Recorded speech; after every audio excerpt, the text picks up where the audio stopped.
FIR हम लगाएंगे, FIR हम लगाएंगे, एफआईआर हम लगाएंगे। जिस प्रकार इसने मेरे पीछे से गुंडों की तरह शहर में मेरे दुकानदार भाइयों से ज़बरदस्ती पैसे खींचने की कोशिश की, वाह। कि आपने अगर नोटिफिकेशन निकाली तो क्या आपने प्रेस कॉन्फ्रेंस करके लोगों को अवेयर किया? ये तो हमें पता नहीं चलना था। कारणों से मैं कुछ दिन बाहर था, लेकिन पीछे से म्यूनसिपैलिटी वालों ने जो गदर हमारे शहर में डाला है वो सब जानते हैं। हमारा सीईओ ईओ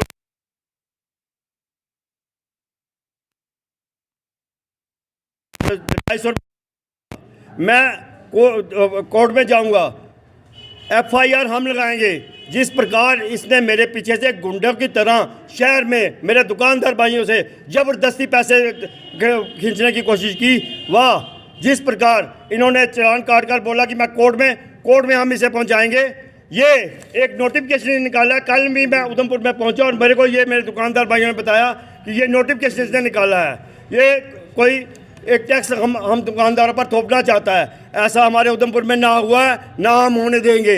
अगर कुछ भी है, आज हमारे शहर की हालत देखिए कि किस प्रकार से हमारा शहर, हर बाज़ार में देखिए किस बाज़ार में पैदल नहीं चला जाता है। और ये आए दिन दुकानदारों पर शहर की हालत देखिए। शहर में इस प्रकार रेडी भड़ियों का जंजाल बना हुआ है। ये सब ईओ म्यूनसिपल पैसे लेकर लगवा रहा है और इसने धांधली मचाई हुई है हमारे शहर में दुकानदारों को तंग किया, वो बर्दाश्त नहीं करेंगे। और ये जो नोटिफिकेशन इसने निकाला है, इसके हमारे चेयरमैन विक्रम सलाथिया जी इसको पूरा ब्रीफ करेंगे और इसका जवाब हमें अब इसको कोर्ट में ही देंगे, ताकि इसको भी पता लगे कि ये जो हमारे दुकानदारों को थ्रेट देता है कोर्ट में एफआईआर लगाने की। एफआईआर किस चीज़ की एफआईआर लगवाएगा? ये हमारे दुकानदारों पर थ्रेट देता है, अगर आप मेरे को 250 रुपये नहीं दोगे तो मैं एफआईआर लगवाऊंगा।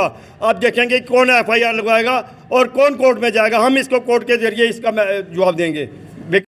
कल जैसे ही हमारे दुकानदार भाइयों ने हमें फ़ोन किया तो उन्होंने बताया कि ये जो नोटिफिकेशन है ये एक अखबार में आई हुई है, तो इसमें जो है कि प्रोफेशनल जो टैक्स है कई गुना बढ़ा दिया गया है। इन्होंने कई अखबारों में मैंने देखा, डेली शासक के अंदर देखा सुंदरबनी की जो नोटिफिकेशन आई है वो म्यूनसिपल कमेटी की है और ये म्यूनसिपल कौंसिल की है, लेकिन उन्होंने 30 डेज दिए हैं, 30 दिन का।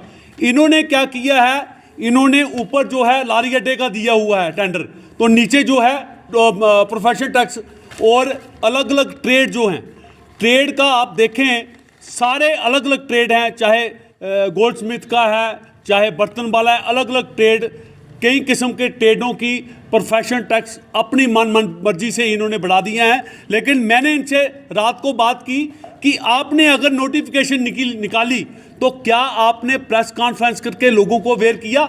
ये तो हमें पता नहीं चलना था। लेकिन कई हमारे जो दुकानदार भाई हैं उनके पास पेपर आता है, हम तो कई बार डेली शासक देखते हैं क्योंकि डेली शासक के अंदर जो है नोटिफिकेशन आता है। लेकिन जब हमने देखा तो हमें बड़ा आश्चर्य, मैंने बात की, मैंने कहा आपने अगर ये नोटिफिकेशन अगर निकालना था तो आपने प्रेस को ब्रीफ करना था।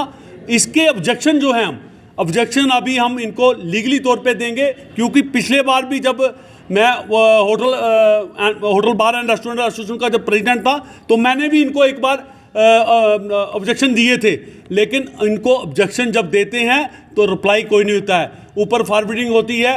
तो लेकिन अभी हम लीगली तौर पे जो है लीगली तौर पे कार्रवाई करेंगे, इस नोटिफिकेशन का हम इनको जवाब देंगे।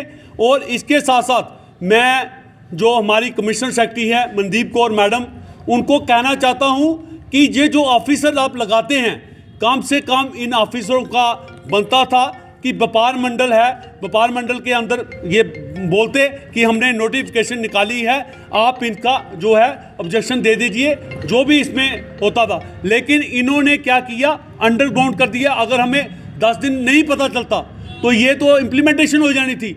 लेकिन आपके माध्यम से मैं जो कमिश्नर सेक्रेटरी हैं हमारी मनदीप कौर मैडम, उनको मैं कहना चाहता हूँ कि ऐसे ऑफिसरों को हिदायत दें कि पिछले दिनों जब आए थे इनको कड़ी फटकार उनसे पड़ी थी। लेकिन मैं कहता हूं ऑफिसर वो होता है जो मिलके चलता है, लेकिन इनके अंदर कोई मेजॉरिटी नाम की चीज़ नहीं है। और इसका हम जो है लीगली तौर पे जो है ऑब्जेक्शन जो है म्यूनसिपल कौंसिल को देंगे। ये फिर आगे क्या करते हैं ये देखने वाली बात होगी। उसके साथ हम तमाम जो हमारे जितने भी ट्रेड के लोग हैं उसकी आगे की रणनीति जो होगी वो उनके साथ मिलकर हम करेंगे। इस मौके पे मैं मीडिया का भी धन्यवाद करता हूं और जितने भी हमारे ऑफिस वेरे जो व्यापार मंडल के आए हुए हैं उनका भी मैं धन्यवाद करता हूं। जय हिंद, जय भारत।